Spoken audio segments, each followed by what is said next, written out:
is AEW Alpha Entertainment Worldwide, and we are beginning on Monday Night Raw, 6/3 of 2002, with my man here, Josiah, booking Monday Night Raw. And just as a general heads up, the big event of this here month is King of the Ring, one of my all-time favorite shows. Oh, beautiful show. Something I Bring wish it back this year. something I wish had not died for such a long time, as far as an actual, and yes, I'm happy that it's coming back in actual pay-per-view form, and the current speculation is the tournament will take place at the pay-per-view, thank God.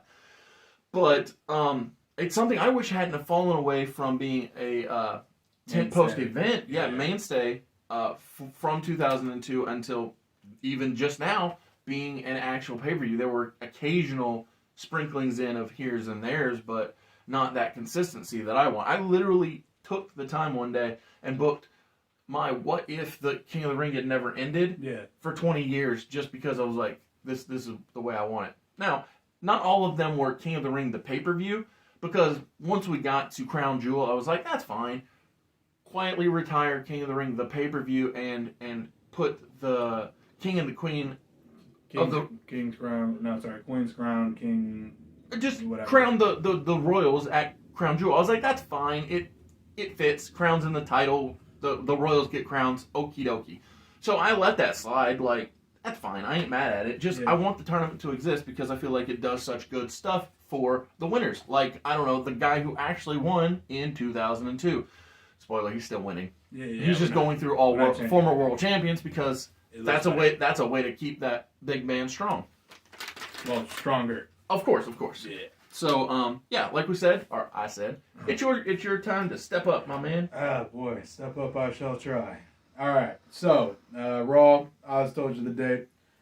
So for posterity's sake, I actually looked up where a couple of these Raws are taking place. Oh, that's cool. That's fun. For this show in particular, it's relevant because of who I have wrestling, and then a few shows down. Well, and we've actually had that conversation on this show in the past. It's like, let's just pretend like it's happening in Texas or whatever. Yeah. But by having the time to prepare, it's good that you actually looked it up. Yeah.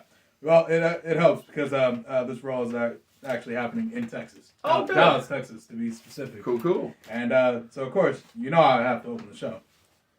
Jericho and Kane versus R&D Solutions. Oh, I like it. So, of course, Goldust gets the welcoming hero pop that he deserves. I mean, in this world, he's a former world champion. Exactly. Which, honestly, I feel like he deserved. Yep. Absolutely, 100% agree. So, of course, Jericho and Kane versus R&D. You know how I start my Raws. It's like at least 20 minutes. It's a tag team match. You mean it's not a promo? No. Come on now. Nah, just can't do it. But, so yeah, it's a classic back and forth situation. This is the semifinals.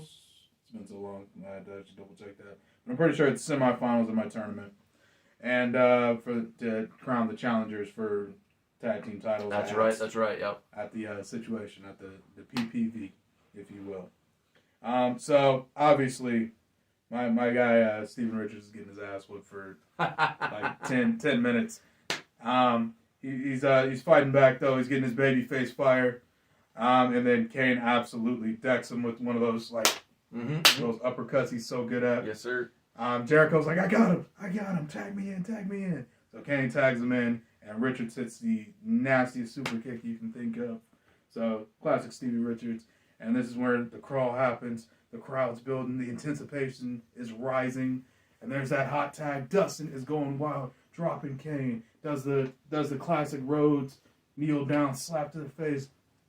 Crowd is going crazy. Goldust hits the what the hell is it called? It's moving out. It used to be the final cut. Yeah, that sounds right. Yeah, spinning suplex situation. Then 1-2, Kane breaks it up. Lot of energy. Basically, it ends. So Kane drags Richards out of the ring, choke slams him on the mat, similar to how he did Rikishi. Cool. Back in a while. And then there's some high-level grappling from Dustin and Chris Jericho. Ends with the classic running into the referee spot. Not a ref bump, but like the ref's vision is obscured. So Jericho can nail a mule kick. Yeah, that's cool. On Dustin, and then hit him with a clean classic roll up Oh, nice. for the big heel heat win. Jericho and Kane obviously move on to the finals. All right. Crowd is upset, and that's the opening of the show. I like it. That's a great open for a show. I was about to say just good fun all around. Next up, we obviously have to have the hardcore open challenge. Kurt literally just does what he does, comes out, says, "I'm the hardcore hero. I'm better than everyone. I will now prove it." Beautiful by belt taking design, too. Oh, gorgeous belt design, as you can see. Yes. And then, but yeah, no, classic. Thanks, He's like, Wildcat belts, by the way. Yes. Thank you, Wildcat. Wildcat. Man, that belt's gorgeous. Yes. So Kurt says, "All right, I'm gonna come bring the best talent in Texas, bring them on out," and local jobber Jabroni number 4 will come out. I can't wait for the payoff to the storyline. It's so good. Oh, it's wonderful. So Kurt brings the guy in, rings the bell, and immediately just ankle picks him, and then slaps the ankle lock on, tap out. Because yay, Kurt. Yes. We get a promo segment earlier in the day. There's an interview with Ivory at her home.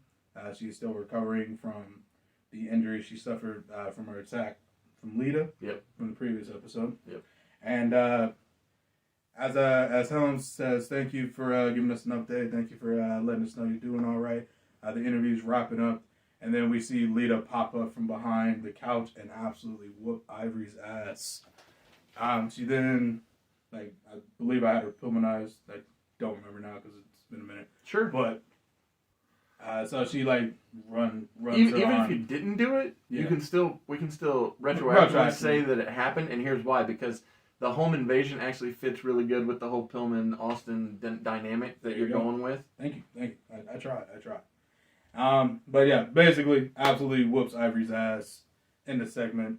Hell, have her throw it through a window. Why not? Just for the fun and semantics. I mean, we can even make this the same house that Randy Orton and his fake wife live at Yeah. that Triple H invades later. Yeah. See how many people catch the Easter eggs. If we're gonna be believing it up, let's go all I'm the about way. to say, you might as well go the whole 9 yards. To be fair, it was a good segment because I still remember that to this day. Oh, I'm not saying it's bad. It's just it's funny when you know that it's not Randy's wife. exactly. Or his house, for that matter. Great stuff. Let's see. Next up, Positively Unstoppable. Oh, I love that team. Yep. Okay, so I was wrong. It's not the finals, the semifinals. Or quarterfinals, I mean. Sure. For the tag tournament. No. Yeah, no, I'm right. So you have 4 teams left, because Yes, I have 4 teams left, so it's quarter, semi. and then finals will be the last 2. You got it. Yeah. See, I know how tournaments work, I promise. Well, I know how tournaments work because I put together brackets for the King of the Ring.